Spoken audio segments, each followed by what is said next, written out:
চলতি সপ্তাহে আগারগাঁওয়ে neuro sciences হাসপাতালের সম্প্রসারিত ভবনে চালু হচ্ছে বহির্বিভাগের স্বাস্থ্যসেবা। পরে ধাপে ধাপে রোগী ভর্তি ও জটিল অপারেশনের মতো সেবা চালু করা হবে বলে জানালেন হাসপাতালের পরিচালক নুরুজ্জামান খান। এজন্য হাসপাতালে ডাক্তার, নার্স ও মেডিকেল টেকনোলজিস্ট নিয়োগের প্রক্রিয়া চালাচ্ছে স্বাস্থ্য অধিদপ্তর। মেহেদী হাসানের প্রতিবেদনে। জাতীয় নিউরো সায়েন্স হাসপাতালের নতুন সম্প্রসারিত ভবনের 15 তলার সেবা কেন্দ্র এটি। শনিবার প্রধানমন্ত্রী উদ্বোধনের পর এখানে দ্রুত স্বাস্থ্যসেবা চালু করতে চলছে জোর প্রস্তুতি। নতুন ভবনে আইসিইউ, বাড়তি বেড ও অন্যান্য সুবিধা বাড়ছে এমন খবরে খুশি রোগীরা। রোগী ও স্বজনদের আশা, দূর দূরান্ত থেকে আসা মানুষের ভোগান্তি কিছুটা হলেও কমবে।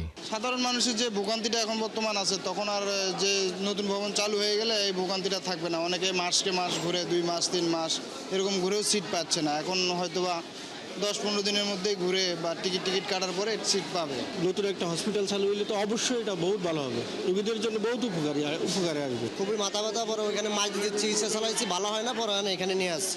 হাসপাতাল পরিচালক ডাক্তার নুরুজ্জামান খান জানালেন, স্ট্রোক, মাথায় ও মেরুদণ্ডে গুরুতর আঘাতের চিকিৎসায় হাসপাতালের নতুন ভবনে অত্যাধুনিক প্রযুক্তির অপারেশন থিয়েটার এবং 40টি আইসিইউ রয়েছে। এই সপ্তাহেই হয়তো আউটডোরকে শিফট করে ওখানে আমরা আউটডোরটাকে পুরোপুরি নিয়ে যেতে চাই। এবং আউট পেশেন্ট যত আসবে, মানে বহির্বিভাগের যত পেশেন্ট আছে তাদের যত সার্ভিস, সেই সার্ভিসগুলো আমরা নতুন টোটাল সার্ভিসটাকেই আমরা নতুন বিল্ডিংয়ের, মানে আপনার বেসমেন্ট এবং তিনটা বেসমেন্ট আছে আমাদের, বেসমেন্টে কিছু ফ্যাসিলিটিস আছে, সেগুলো সহ 1, 2 এবং 3 তলার মধ্যে সীমিত রাখবো। এখানে পুরোপুরি স্বাস্থ্যসেবা চালু করতে পর্যাপ্ত চিকিৎসক, নার্স, মেডিকেল টেকনোলজিস্ট ও পরিচ্ছন্ন কর্মী নিয়োগ দেওয়া হবে বলেও জানান তিনি। যে ম্যান পাওয়ার আছে, সেই ম্যান পাওয়ার, আরও কিছু ম্যান পাওয়ার আমাদের লাগবে।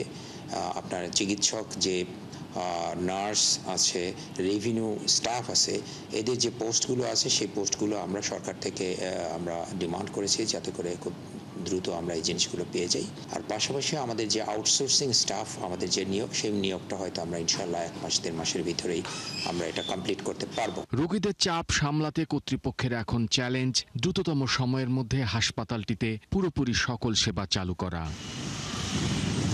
মেহেদী হাসান, 71, ঢাকা।